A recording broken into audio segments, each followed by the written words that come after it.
Hey guys, and welcome back to my channel. Due to an overwhelming response on my Instagram, I have decided to show you how I do my freezer ready French toast sticks. This is a very simple recipe. Anybody can do it with lots of variations, so I hope you enjoy this today.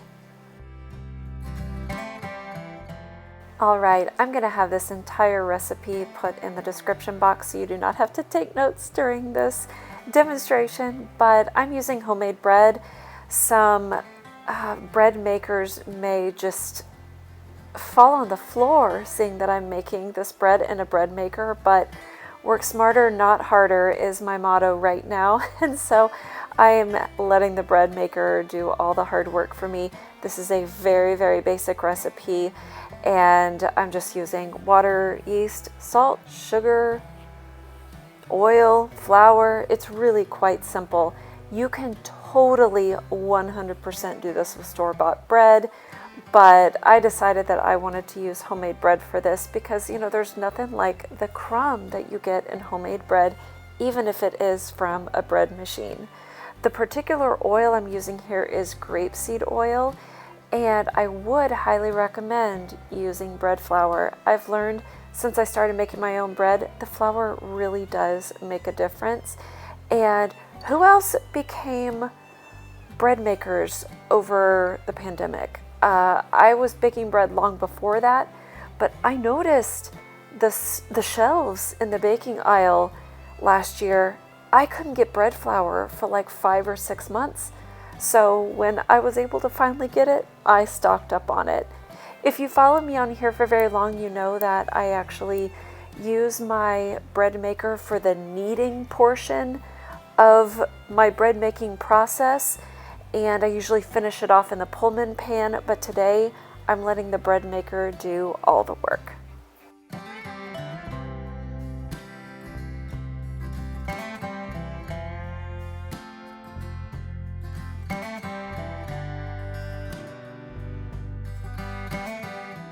The recipe for this comes from the America's Test Kitchen Family Cookbook. This is an amazing cookbook if you're looking for something that kind of has everything you may be looking for in one place.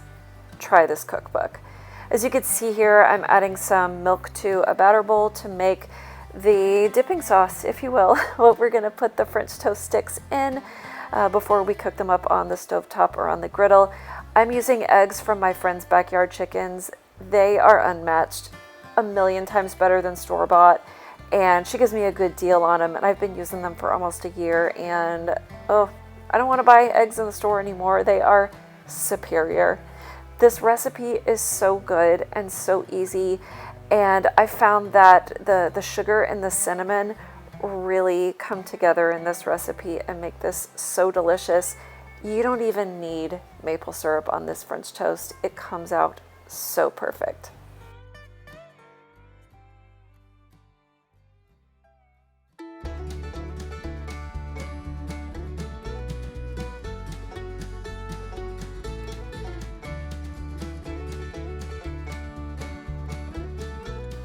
Okay guys, this is gonna sound really bougie, but this Saigon cinnamon is so good. I don't know why, but it is so much better than regular cinnamon. My husband found it and it's all I use now.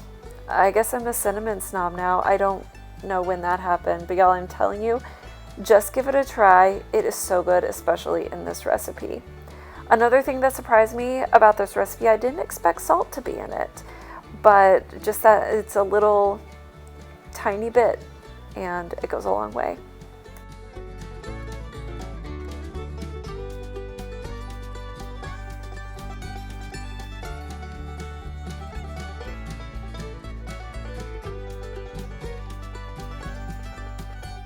A simple cooking note to add here. You see I'm adding this butter. It is not completely melted, it's almost melted, but the most important thing if you're adding butter, melted butter to eggs, make sure that the butter is not piping hot or it will scramble your eggs and it will ruin your mix. Another surprise in this recipe is adding half a cup of flour. Never would have expected that, but it makes it so much thicker and so much creamier. I will never go without it again.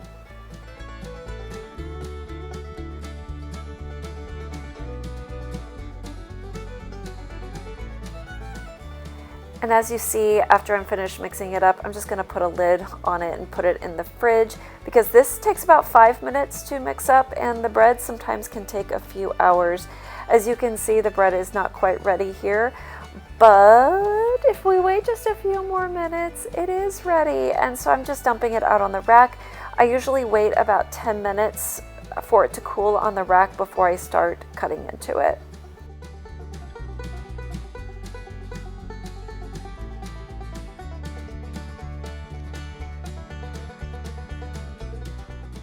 All right, as you can see here, I'm cutting this into slices, and then I'm going to cut it into sticks. Each slice into 4 sticks. Again, you could just use this bread and that be your French toast, but I kind of like the smaller portion sizes of just doing it in sticks. And let me tell you also, I was thinking as I was editing this, this should be an ASMR video, because the sound of that bread knife going through the bread sounded so amazing. Oh, it was just such a relaxing sound.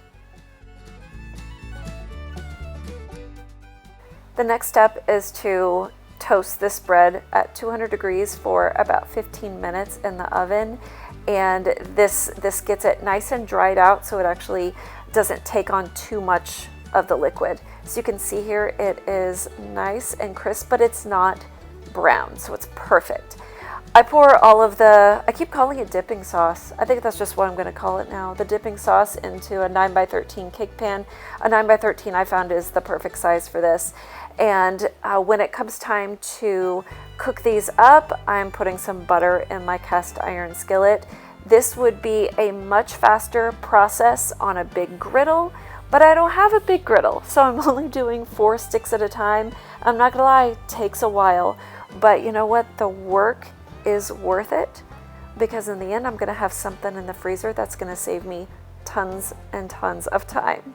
As you can see here, this is just the basic way you do French toast. You can do this with the sticks, you can do this with full slices of bread, and I'm just getting it in the sauce on both sides and putting it into my hot buttered skillet. This is on medium heat, and it takes about 5 minutes per side, probably a little bit less than that, and they need to be flipped. But yeah, cast iron is the way to go. I wish I had a big griddle. This would be a much faster process, but oh y'all, there's just something about cast iron. It just it cooks things up so beautifully.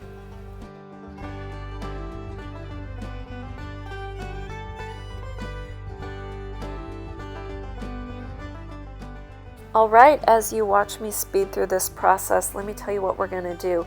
When these are completely cooled, I'm going to put them in a big Ziploc bag, a freezer bag, and put them in the freezer for however long I need to. And when they come out, when you're ready to bake them up for your family, you want to put them in the oven at 400 degrees for 4 minutes per side. And if you want to, put maple syrup on them. But with this recipe, you don't even have to. I hope you enjoyed this video today, and I'll see you next time. Bye.